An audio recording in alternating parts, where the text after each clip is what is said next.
এই এদেশে প্রেম করে বিয়ে সাকসেস রেশিও কত রে? এই জাহেল ছেলে আরেকজনের মেয়ের জীবন নষ্ট করিস, তুই বল না, তুই বল 100 জন পোলা মাইয়া প্রেম করে কয়জনের বিয়ে হয়? তোরা যে জানা করিস, এই গর্দভ মেয়ে, এই বর্বর মেয়ে, তোর মাথায় কি গোবর রে? মা বাপ না হয় জাহেল, বুঝলাম তোর জান্নাতের বিষয় খেয়াল রাখে না।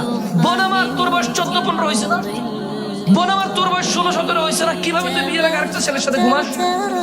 কিভাবে তুই আরেকটা ছেলের ক্লোজে যাস? কোন বুদ্ধি তোর? তোর কি বিবেচনা? তোর কুমারিত্ব কি বারবার ফিরে আসবে রে বোন? মারা গেলে মানুষ কি ফিরে আসে? তোর কুমারিত্ব কি বারবার ফিরে আসবে? তুই কিভাবে আরেকটা ছেলের কাছাকাছি যাস বিয়ের পূর্বে? কিভাবে একটা ছেলেকে তুমি অ্যাক্সেস দিস, তোকে ধরার ছোঁয়ার? এই দেশের জানাবে বিচারকে প্রেম বলে। ওই জানাবে বিচার যা প্রেমই বললাম, সাকসেস রেশিও কয়টা? কয়টা ছেলে মেয়ে প্রেম করে কয়টা বিয়ে হয়েছে? তা তোরা যে প্রেম করে জানাবে বিচার লিপ্ত হস, স্বামীকে কি জবাব দিবি রে বোন আমার?